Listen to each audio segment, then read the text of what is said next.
pessoal, no bloco passado nós analisamos a classificação dos tributos como vinculados e não vinculados. E dissemos que é a partir dessa classificação que nos torna, que se torna possível a análise da natureza jurídica de cada tributo. Só relembrando, eu disse a vocês que se um tributo tem por fato gerador uma situação que independe de atuação estatal relativa ao contribuinte, ou seja, se o fato gerador é uma manifestação de riqueza, por essa classificação, esse tributo seria não vinculado, e o tributo não vinculado, por definição no direito brasileiro, é o imposto. O artigo 16 do CTN diz que o imposto é o tributo que tem por fato gerador uma situação independente de qualquer atuação estatal específica relativa ao contribuinte. O fato gerador do imposto é sempre manifestação de riqueza do contribuinte, não é uma atuação do Estado.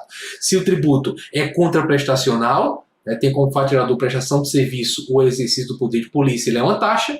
Se é contraprestacional, mas a prestação dada pelo Estado é a realização de uma obra e desta obra decorre valorização imobiliária, o tributo cobrado é a contribuição de melhoria, mas nós deixamos muito claro que isso só dá para ser aplicado em sua inteireza diante da teoria da tripartição. E aqui a gente tem que lembrar que o Código Tributário em 66 foi construído de acordo com a teoria da tripartição. Basta nós olharmos para o artigo 5º do Código para percebermos isso. Lá se diz que os tributos são os impostos, as taxas, as contribuições de melhoria e ponto final. Mas isso tudo foi comentado no bloco passado. Diante da tripartição ter sido adotada no CTN, é que a gente vai analisar nesse contexto o artigo 4º do CTN. Esse artigo 4º diz o seguinte: a natureza jurídica específica do tributo, quando se fala em natureza jurídica específica do tributo, se está falando de como descobrir qual é a espécie tributária. Como é que eu vou definir a natureza jurídica? Ou seja, se o tributo é um imposto, é uma taxa, o que é que ele é? É determinada pelo fato gerador da respectiva obrigação, sendo irrelevante para qualificá-la duas coisas que nós vamos comentar bem direitinho aqui. Mas de cara, vejam que o dispositivo diz que olha apenas para o fato gerador. Preste atenção ao seguinte: o dispositivo poderia até dizer que o que importa é o fato gerador da respectiva obrigação e botar um ponto final aqui. Ele diria exatamente a mesma coisa que diz completando, dizendo sendo irrelevante para qualificá-la. Ora, se o importante é o fato gerador, o resto seria irrelevante. Mas por que o legislador resolveu dizer que são irrelevantes para qualificá-la algumas coisas? Na realidade, a ideia do legislador aqui, ele usou uma técnica que foi dizer que o importante é o fato gerador e que são irrelevantes coisas que as pessoas teimam em querer observar como se isso fosse relevante para definir a natureza específica de um tributo. Por exemplo, quando se fala... imagine, por exemplo, você sendo assessor jurídico de um prefeito, diante da criação pelo Estado de um determinado tributo que o prefeito desconfia que a competência tributária municipal, ele entrega o projeto de lei ou a lei já aprovada, lei estadual, e diz: olha, analisa aí que tributo foi esse que esse governador criou. Que espécie de tributo é essa? Aí você pega o projeto de lei e olha e vê que na emenda está escrito: institui no âmbito do Estado de São Paulo a taxa, aí continua. A tendência é que você diga: a espécie tributária que foi criada aqui é uma taxa. Então você olha de cara para o nome que foi dado. É natural você olhar para o nome para do nome deduzir a jurídica. Só que isso é contrário à ciência, né? Em nenhum ramo da ciência você define a natureza de coisa alguma olhando para o nome que foi dado.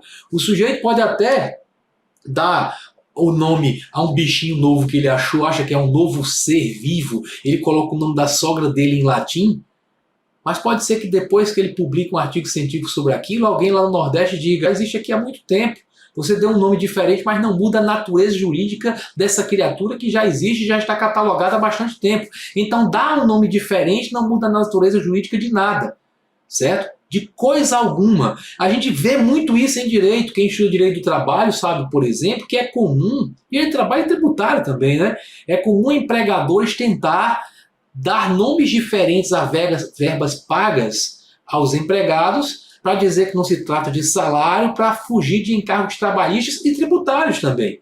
Claro que o Estado não vai engolir o nome que foi dado e dizer: isso não tem natureza remuneratória. Não vai analisar a essência daquele pagamento para ver se é ou não a contraprestação pelo trabalho que, por exemplo, atrairia a incidência do imposto de renda. Então o legislador resolveu dizer, olha, o que importa é o fato gerador. Sendo irrelevante, é óbvio que o resto é irrelevante, mas de cara ele diz, a denominação e demais características formais adotadas pela lei. Não importa mudar o nome, a essência você vai descobrir analisando o fato gerador do tributo. É aquela lição que todo gordinho adora, né? O que importa é o conteúdo, a essência e não a forma. É essa a lógica desse artigo 4º do nosso Código Tributário Nacional. Então o legislador diz, olhe para o fato gerador, considere, em primeiro lugar, denominação e características formais, e em segundo lugar, e aí é onde reside o maior problema, o legislador também diz que é irrelevante a natureza jurídica de um tributo, o destino legal do produto da arrecadação. A rigor, quem trata de destino da arrecadação, financeiro, orçamentário, nas leis orçamentárias que aparece onde vão ser gastos os recursos orçamentários, certo? Os recursos que, em sua maior parte, como nós já falamos, mediante a cobrança de tributo. Então o direito tributário pouco se importaria com esse destino. Esse destino não teria nenhuma relevância para definir a natureza jurídica do tributo. Agora,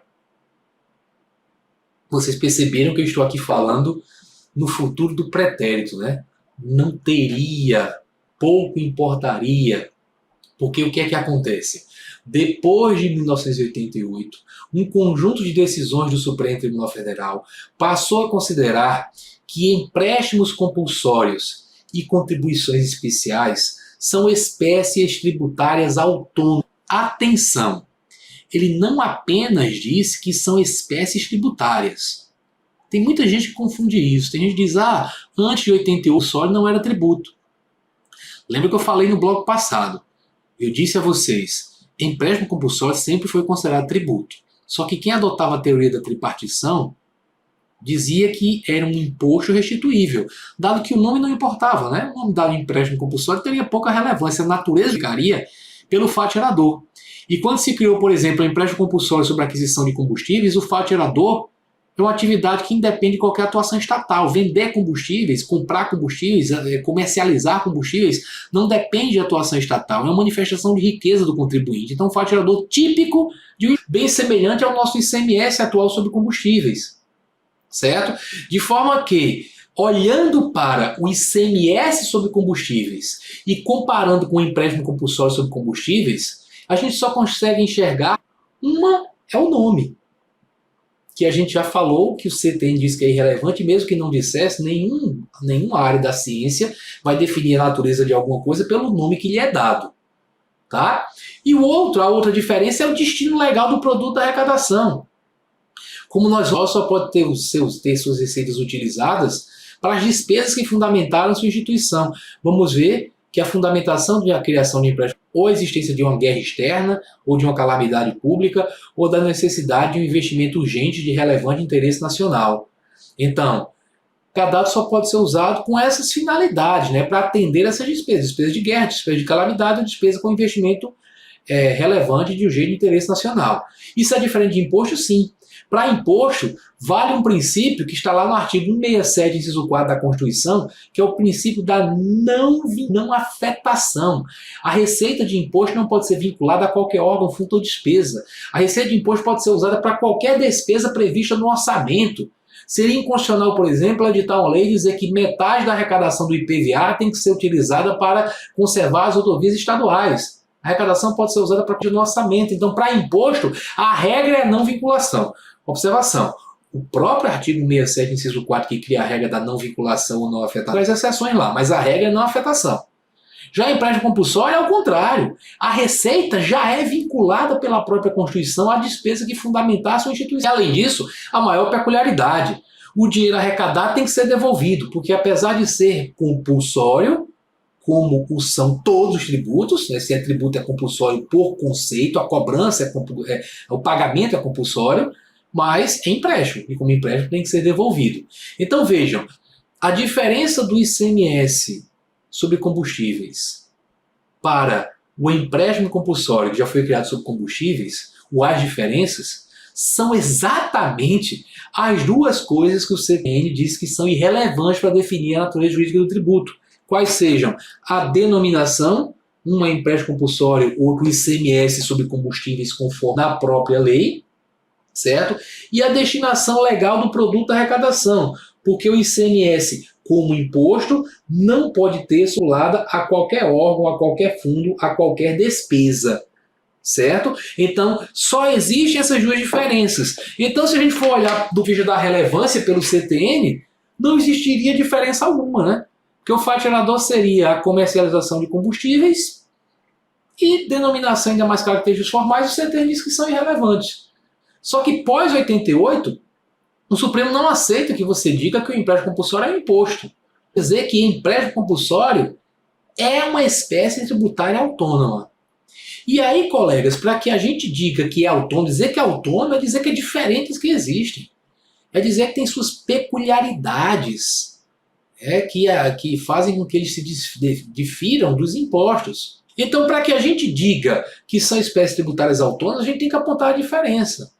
Claro que o nome não pode ser a diferença. Aí, como eu já falei, seria contrariar a ciência. Então, a diferença é basicamente com o destino da arrecadação. Então, pós-88, guardem isso, muita gente se confunde com isso, pós-88 se tornou uníssono que o destino da arrecadação é relevante para as duas espécies tributárias que compõem a pentapartição. Eu digo duas outras porque a gente já falou que o CTN foi escrito sob inspiração da teoria tripartite ou tripartida, dizendo no artigo 5º, repito a exaustão, que... desculpa que eu tenho que manter o telefone para o GRAM aqui, mas não foi de lá. Vamos lá, dizendo no artigo 5º que os tributos são os impostos, as taxas são de melhoria. Ok? Então, a tripartição é a teoria adotada pelo CTN, mas a partir de 88 o Supremo passa a adotar uma teoria da pentapartição e a dar relevância quanto às duas outras espécies, empréstimos compulsórios e contribuições especiais, ao destino legal do produto da arrecadação. Eu vou citar um exemplo de uma contribuição especial. As contribuições especiais têm como característica essencial o destino da arrecadação. Olha que interessante, exatamente o oposto dos impostos. O artigo 67, inciso 4 da Constituição, do princípio da não afetação, é um princípio só para impostos. Ele fala, são vedadas no inciso 4 a vinculação da receita de imposto a qualquer órgão, fundo ou despesa. Certo? Então, já as contribuições especiais são exatamente o contrário, elas já são legalmente vinculadas. Então, por exemplo, as famosas contribuições para financiar a Seguridade Social. Já na enunciação do nome, você já percebe, opa, tem uma vinculação aí, né? A arrecadação dessa contribuição vai ser usada para quê? Para custear, para financiar a Seguridade Social. E me permitam citar um exemplo clássico para mostrar a necessidade de olhar para o destino da arrecadação para que você defina a natureza jurídica de uma contribuição especial. Veja só, vamos aqui para a lousa. Eu gosto de fazer uma comparação facílima de ser entendida entre uma contribuição social prevista na Constituição, que é a contribuição social sobre o lucro, que nos termos criados em lei foi criada como contribuição social sobre o lucro líquido, certo? Que tem como fatiador, qual é o fatiador dessa contribuição? Obter lucro. Obviamente, mesmo que você não conheça a legislação relativa a essa contribuição, você vai concordar comigo que, obviamente, a contribuição social sobre o lucro líquido tem como fatiador obter lucro. Agora, todo mundo deve lembrar da existência do imposto chamado de imposto de renda, pessoa física e para pessoa jurídica, e que a gente vai falar aqui especificamente do imposto de renda das pessoas jurídicas, o IRPJ. Qual seria o fatiador? O fatiador é ter renda. Se você vai à legislação do imposto de renda, vai ver que você vai somar todas as receitas obtidas pela empresa e abater certas despesas. Então, receitas menos despesa é que dá a renda. É o patrimônio aumentado, o aumento patrimonial. Ora, percebam como o conceito de renda é praticamente idêntico ao conceito de lucro. Você faz só um ajustezinho, né? Você vai fazer com que o lucro incida depois dá o imposto de renda. Então você faz um ajuste contábil para sair de um para o outro. Mas nos dois casos, como fatiador, uma manifestação de riqueza. Ter mais receitas do que despesas. Certo?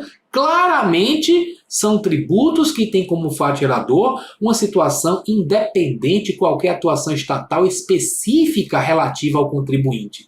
Claramente. Muito bem. Se é assim, fato gerador praticamente idêntico, fato gerador manifestação de riqueza, seriam dois impostos. Como diziam os precursores da teoria da tripartição. Só que adotando a pentapartição, a gente vai ter que diferenciar. E novamente a gente só vai conseguir perceber entre os dois duas diferenças. As mesmas duas que o CDN diz que são irrelevantes. Primeiro, o nome, porque um é chamado de contribuição social sobre o lucro líquido, e o outro é chamado de imposto de renda da pessoa jurídica, um é chamado de contribuição, outro é imposto, mas a denominação é irrelevante, como diz o CTN. E o destino legal do produto da arrecadação, porque imposto não pode ter sua receita vinculada a qualquer órgão, fundo ou despesa. Existem exceções, repito, uma parcela do imposto de renda, por exemplo, vai para os fundos de participação. Então existem exceções. Agora, a regra para impostos é efetivamente que não pode haver a vinculação da receita a qualquer órgão, fundo ou despesa. Então, pelo que vocês estão percebendo aqui, a gente novamente fica numa situação em que o destino da arrecadação vai ter que ser observado. Porque você vai dizer se é uma contribuição para custear a Seguridade Social, como é o caso da contribuição sobre o lucro líquido, ela tem natureza de contribuição porque a arrecadação é vinculada à Seguridade Social, ao contrário do que acontece com impostos. Então, dê um exemplo de cada uma das espécies que faltam para que a gente defina a quantidade de espécies tributárias que existem no Brasil. Já falei que no Brasil, segundo o Supremo Tribunal Federal, adota-se a teoria da pentapartição. Os tributos são impostos, taxas, contribuições de melhoria, e além destes que compõem a tripartição, nós temos os empréstimos compulsórios e as contribuições especiais, e estes nós só conseguimos diferenciar dos impostos formais, e eu chamo de impostos formais aqueles que têm nome de imposto, certo? Imposto tal. Então a gente só consegue diferenciar as contribuições dos que têm nome de imposto mesmo, olhando para o destino da arrecadação, porque para imposto, apesar da existência de exceções, a regra é a não vinculação. Para contribuições especiais e para os empréstimos compulsórios, o destino da arrecadação é totalmente relevante. Então, diante disso, a gente fica com o seguinte panorama. Existem no Brasil 5 espécies tributárias de acordo com a teoria da pentapartição, que é a teoria que nós vamos adotar aqui, tendo em vista que é o que diz o Supremo Tribunal Federal, é o que aparece nas provas de concurso público. Tá? Agora, a tripartição diz que os tributos são impostos, taxas e contribuições de melhoria, e eu ainda a cito em sala de aula, não apenas porque há alguns poucos doutrinadores que a defendem, mas o mais importante aqui é porque o CTN está escrito de acordo com a teoria da tripartição. É porque aquele artigo 4º do CTN, que diz que os tributos são impostos, taxas e contribuições de melhoria e ponto final, só faz sentido, obviamente, diante da teoria da tripartição. Desculpa, o artigo 5º é o que diz que impostos, taxas e contribuições de melhoria são as espécies tributárias, e o artigo 4º, que é o que diz que o que importa para definir a natureza jurídica do tributo é o fato gerador e são irrelevantes denominação e demais características formais e o destino da arrecadação, isso só faz sentido diante da tripartição, porque como acabamos de demonstrar, para usarmos a teoria da pentapartição, a gente tem que olhar para o destino da arrecadação. E aí a gente cita a tripartição porque ela está no código e porque, vez por outra, ela acaba contaminando algumas questões de concurso público. Eu lembro de uma questão de concurso, não foi um concurso jurídico, mas me permitam citar aqui, de um concurso para a área fiscal. Na realidade foram 2 concursos seguidos para fiscal de rendas da Secretaria de Fazenda do Estado do Rio de Janeiro. 2 concursos seguidos. Num desses concursos, no primeiro, se colocou uma questão em que cujo enunciado dizia, segundo o CTN, as espécies tributárias são, e a alternativa correta era impostos, taxas e contribuições de melhoria. Eu lembro que houve um aluno meu que me mandou um e-mail com a cópia dessa questão e com o gabarito e disse, professor, a questão veio com o gabarito errado, afinal de contas, a teoria adotada no Brasil, segundo seu próprio livro, é a teoria da pentapartição. Aí eu respondi para ele, só que a questão disse segundo o CTN e copiou um dispositivo do código. Esse tipo de questão, que aponta a fonte e copia a fonte, eu costumo chamar de questão blindada. Ela é blindada contra recurso. Não há recurso que derrube uma questão dessa. Você pode dizer, mas o Supremo Tribunal Federal pensa assim, pensa assim, mas a questão de segundo o CTN copiou o código, ela tem que ser considerada verdadeira, certo? E eu lembro que foram 2 concursos, porque curiosamente, no ano seguinte, concurso para o mesmo cargo, do mesmo estado, a AGV elaborou uma questão praticamente igual. Aí eu recebi outro e-mail perguntando a mesma coisa, meu Deus do céu, eu respondi um e-mail igual a esse no ano passado. Aí como eu não costumo apagar esses e-mails, né, eu os ordenei por emitente e vi que foi a mesma pessoa. Eu até respondi o sujeito, mandei até um áudio, né, dizendo, meu amigo, eu já cheguei como concurseiro a acertar uma questão no concurso, depois no outro, cai a mesma questão e eu errar, porque eu esqueci, porque quando a gente confere o gabarito, você não vai nem olhar. Agora, quando eu erro, eu me traumatizo, eu leio porque errei e não vou errar de novo a mesma questão. Certo? Então, pelo amor de Deus, lembrem, a teoria adotada é a pentapartição. A imensa maioria das questões trabalha em cima de pentapartição. Agora, claro, se disser segundo o CTN adotar a tripartição, você vai ter que usar, vai ter que dizer que a alternativa é verdadeira, porque o CTN efetivamente diz que os tributos são impostos às contribuições de melhoria no multicitado artigo 5º, tá? Agora, e quanto ao artigo 4º? Olha, eu digo para vocês que a imensa maioria das questões, diz que a natureza jurídica do tributo é determinada pelo fato gerador não ser irrelevante para qualificar a denominação, características formais e destino legal do produto da arrecadação. Copia o código. E você vai marcar sempre verdadeiro. Quando a banca quer ser mais sofisticada, abordar a questão de uma maneira mais aprofundada, analisar de acordo com a jurisprudência a necessidade de verificar o destino da arrecadação para conseguir diferenciar as 2 últimas espécies tributárias, ela dá pistas no enunciado. Ela não vai dizer segundo o CTN. Ela não vai dizer uma coisa contrária ao código diretamente. Ela vai dizer, por exemplo, eu lembro uma questão em que a banca disse, no enunciado, segundo o Código Tributário Nacional, a natureza jurídica do tributo é definida pelo fato gerador da respectiva obrigação, sendo irrelevante para qualificar a denominação, características formais e o destino legal do produto da arrecadação. Quando você começa a ler uma questão como essa, você dá até um arrepio, né? Pô, a banca devia me perguntar isso foi o que eu memorizei, que está na lei. Se ela disse isso no enunciado, o que ela vai perguntar a respeito dessa matéria? Aí ela montava um item em que se dizia que esta regra era aplicável também para as contribuições para a Seguridade Social. E aí você teria que, peraí. Aqui vamos devagar como andou. Ele está falando justamente de um tributo que se diferencia dos impostos pelo destino legal do produto da arrecadação, como já disse o Supremo Tribunal Federal. Certo? Como já disse o Supremo Tribunal Federal. Então, se é assim, você não pode dizer que é aplicável a essas contribuições a regra do artigo 4º, inciso 2º do Código Tributário Nacional. Então, a gente tem que dizer que essa regra de que o destino legal do produto da arrecadação é irrelevante, ela não se aplica para contribuições especiais e empréstimos compulsórios. Mas a banca, veja, ela já monta anunciado assim, dando o que diz ou a questão e citando um exemplo. Ou já no enunciado citando, falando de contribuições especiais, perguntando se a ela se aplica esta regra. Não se aplica, certo? Então, esse inciso 2 do artigo 4º tem uma aplicação restritíssima hoje em dia. A aplicação é tão somente no tocante a impostos, taxas e contribuições de melhoria. Temos que compreender que realmente, o fato gerador continua sendo o elemento mais importante para você definir a natureza jurídica de um tributo. Se for para diferenciar entre somente impostos, taxas e contribuições de melhoria, ele é absolutamente suficiente. No entanto, para ir para as outras espécies tributárias, você precisa olhar para o destino legal do produto da arrecadação.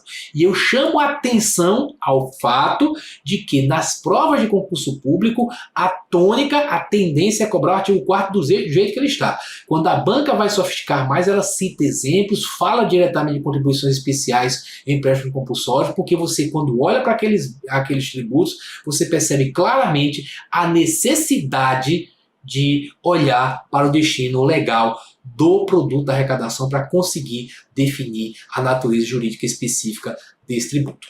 Vamos para o intervalo? Daqui a pouco a gente volta para tratar das espécies tributárias. Agora, depois de termos falado da natureza jurídica do tributo, nós vamos mergulhar em cada uma das espécies tributárias usando a teoria da pentapartição. Porque veja só, tanto no meu livro quanto no meu curso eu tenho que dizer, depois de explicar tripartição e pentapartição, avisar que o que se adota é a pentapartição e que todo o resto do curso vai transcorrer separando as espécies tributárias em 5. Então, se alguém chegar para mim e disser, Ricardo, a CID de combustíveis, aquele imposto sobre combustíveis, eu vou ter que corrigir. Dizer, não é imposto, é uma contribuição. Tem destino da arrecadação vinculado a certa despesa, o que é uma característica de contribuição e algo vedado para imposto. Então, a partir do próximo bloco, nós vamos entrar em cada uma das espécies, começando pela mais famosa de todas, os impostos. Até daqui a pouco.